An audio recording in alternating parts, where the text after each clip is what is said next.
জাহান্নামের এক মুহূর্তের আযাব কারো পক্ষে সহ্য করা সম্ভব না। আমি পারবো না, আমি পারবো না, কসম খোদা, কসম খোদা। ও জাহান্নাম থেকে বাঁচার জন্য খালি মুসলমান। আমার কোনো কিছুর অভাব ছিল না দুনিয়াতে। আমার বাপ কোটি কোটি টাকার মালিক, এদেশের অন্যতম বড় শিল্পপতি আমার বাপ। আমি যদি চাইতাম যে প্রতি সপ্তাহে গাড়ির মডেল চেঞ্জ করব, আমি তাও পারতাম। আমার ঠেকানোর কেউ ছিল না দুনিয়াতে। এত সম্পদের মালিক আমার বাপ, এত সম্পদ, কোনো কিছুর কমতি ছিল না। আমি ছাত্রলীগের জেলা সেক্রেটারি ছিলাম, ছাত্রলীগের মাগুরা গভর্নমেন্ট কলেজের বিপি ছিলাম।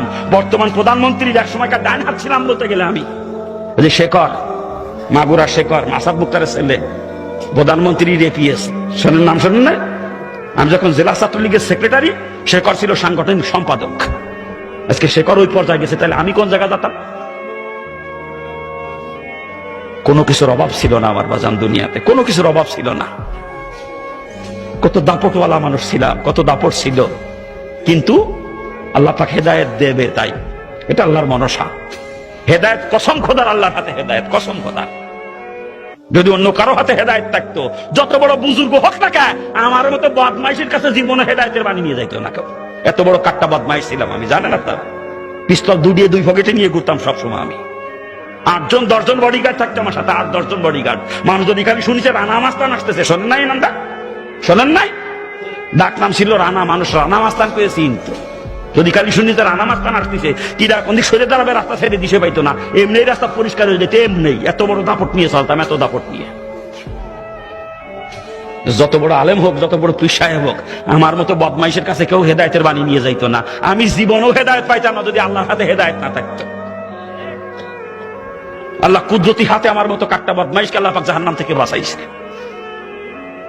এটা আল্লাহ পাকের ইশারা। মানে আমি গল্পের বই কি মনে করে রসুলের জীবনী কিনে নিয়ে আসবো কি জন্য বলেন?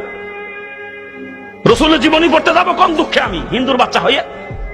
কিন্তু গল্পের বই মনে করে কিনে নিয়ে আসছিলাম রসুলের জীবনী, গল্পের বই। আগে থেকে গল্পের বই পড়ার নেশা ছিল, গল্পের বই পড়া মনে করছিলাম ওটা গল্পের বই। বইটার নাম হলো যে ফুলের খুশবুতে সারা জাহান মাতোয়ারা।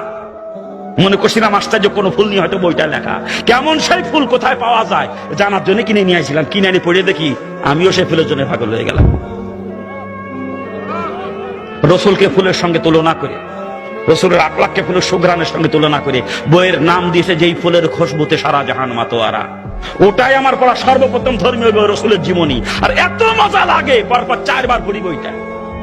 যত পড়ি পড়তেই মন চায়। এরপরে ইসলামের দিকে আকৃষ্ট হয়ে যায়। তখন থেকে ইসলামী বই পুস্তক পড়তে শুরু করি। আর ইসলামী বই পুস্তক পড়তে যাইয়ে বিভিন্ন কিতাবে জাহান্নামের যে বিবরণ পড়ছি, ও জাহান্নামের এক মুহূর্তের আযাব কোনো মানুষের পক্ষে সহ্য করা সম্ভব না। আমি পারবো না, আমি পারবো না, কসম খোদার। ও জাহান্নাম থেকে বাঁচার জন্যই খালি মুসলমান হচ্ছি, কসম খোদার।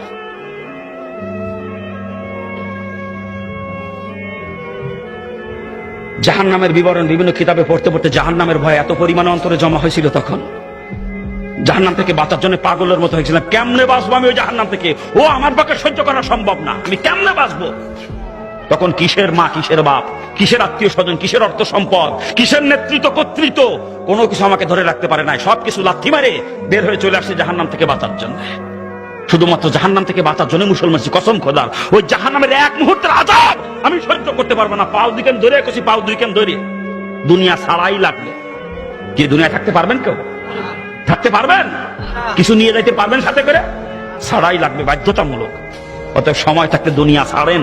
যদি জাহান্নাম থেকে বাঁচতে মন চায়, নিয়ে তো যাইতে পারবেন না, থাকতেও পারবেন না। ফাও মহব্বত অন্তরে নিয়ে কবরে যাবেন আর জাহান্নামের আগুনে পড়বেন। ফাও পড়বেন জাহান্নাম, একেবারে ফাও। দুনিয়ায় থাকতেও পারবেন না, দুনিয়া নিয়েও যাইতে পারবেন না। অন্তরে মহব্বত